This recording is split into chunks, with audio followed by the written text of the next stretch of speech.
Bonjour à tous. Aujourd'hui on se retrouve pour une deuxième vidéo liée au Bet Finesse Casting.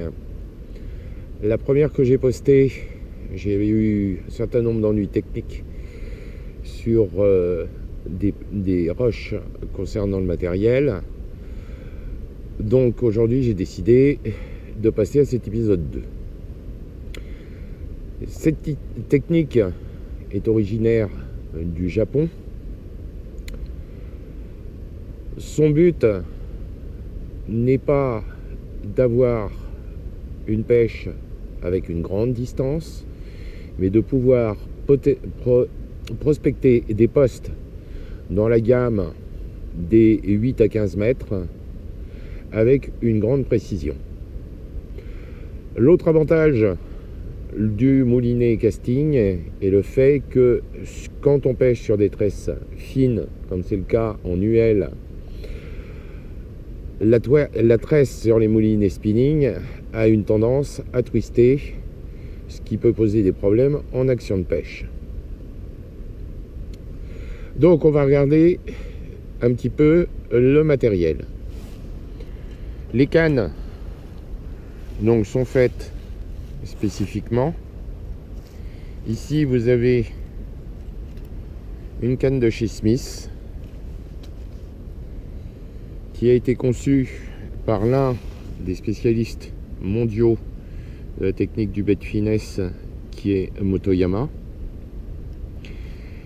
Une chose à bien voir, c'est que dans cette technique, il faut bien entendu un moulinet casting,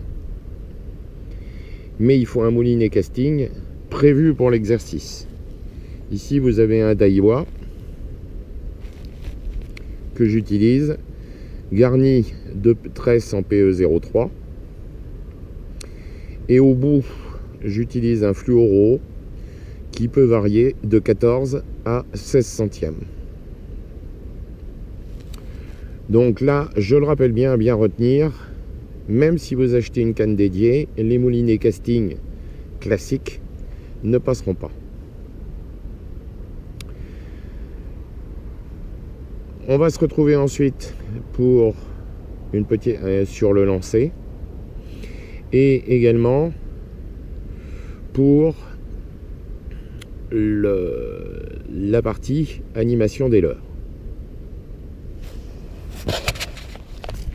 Avant de passer au montage de la canne et à l'action de pêche proprement dite, j'ai voulu donner quelques précisions concernant les leurres.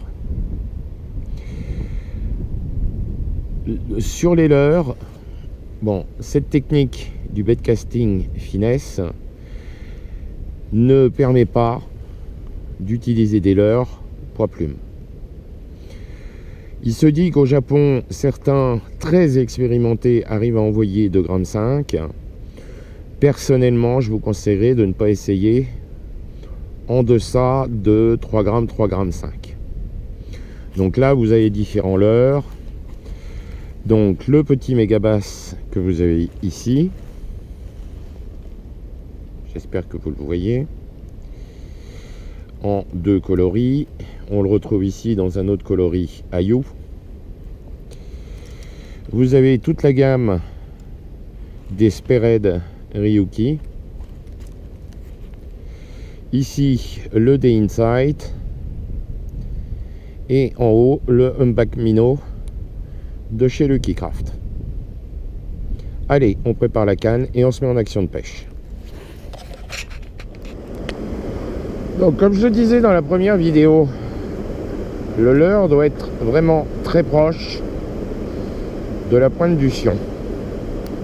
Donc on arme et il faut que le haut du bras, l'épaule, reste pas quasiment collé au corps, et c'est un geste de l'avant-bras et du poignet.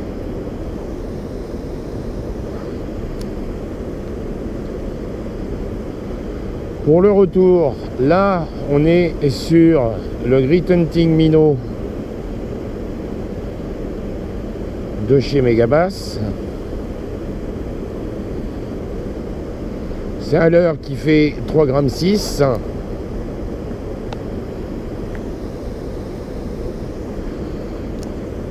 C'est un leurre qui se ramène, que l'on peut travailler en lancer ramené.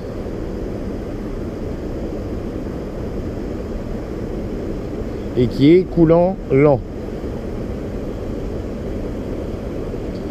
Il a un très joli wobbling. C'est un leurre que je recommande.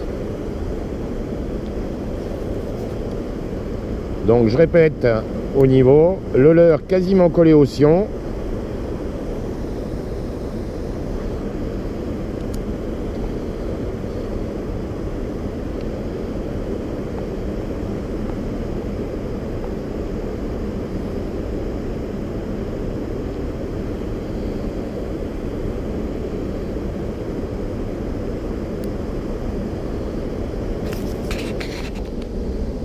Donc là, je suis passé toujours à peu près dans les mêmes coloris sur un leurre de gamme Heavyweight qui est le Duo Spade Ryuki 45S.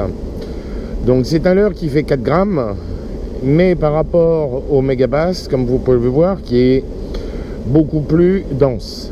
Donc il va avoir c'est un Heavy Sinking, donc il va déjà avoir une tendance naturelle à descendre. Et en plus, il y a quand même une facilité de lancer. Celui-là est réputé de toute façon comme se lançant comme une vraie bombe. Donc on va essayer de voir si les poissons se trouveraient un petit peu plus en dessous.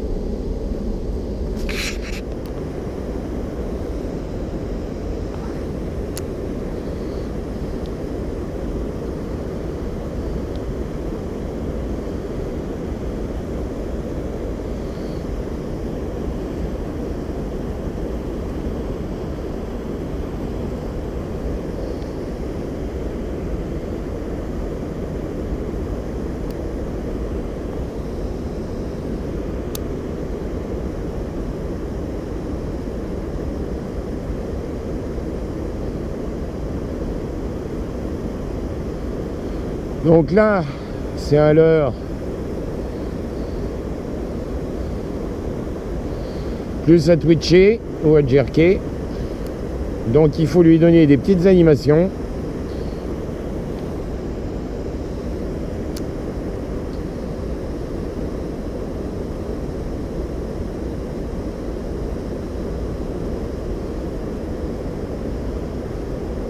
Toujours en gardant la bannière tendue.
Essayer de vous faire un poisson sur cette session. Vous allez me dire qu'au mois de décembre, c'est pas les solutions les plus simples. Donc là, on va remonter un petit peu le cours de Lubin pour essayer sur un autre spot sur lequel j'ai déjà pêché cette saison, mais que je vous ai pas encore montré. On se retrouve tout à l'heure. Voilà, on est à peu près 10 km plus en amont sur un autre spot que je pratique, je dirais pas régulièrement, mais sur lequel je viens assez souvent. Je voulais vous le faire découvrir et on va essayer de voir si on peut faire quelque chose avec le bait casting finesse. De temps en temps, une autre petite vue sur le spot.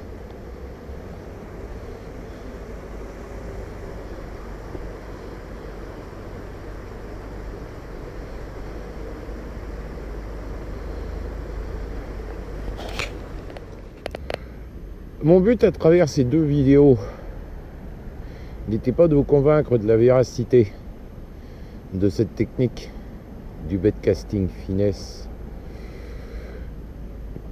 mais de vous montrer qu'elle existe. Certains diront je suis aussi bien en spinning. Moi aussi il m'arrive de pêcher en spinning comme j'ai montré sur plusieurs vidéos. Mais je crois que la pêche, c'est aussi une discipline de partage. Et c'est pour ça que je vous l'ai présenté sans aucun a priori, ni dans un sens, ni dans l'autre. A bientôt au bord de l'eau. Et n'oubliez pas, on attrape et on relâche. À bientôt.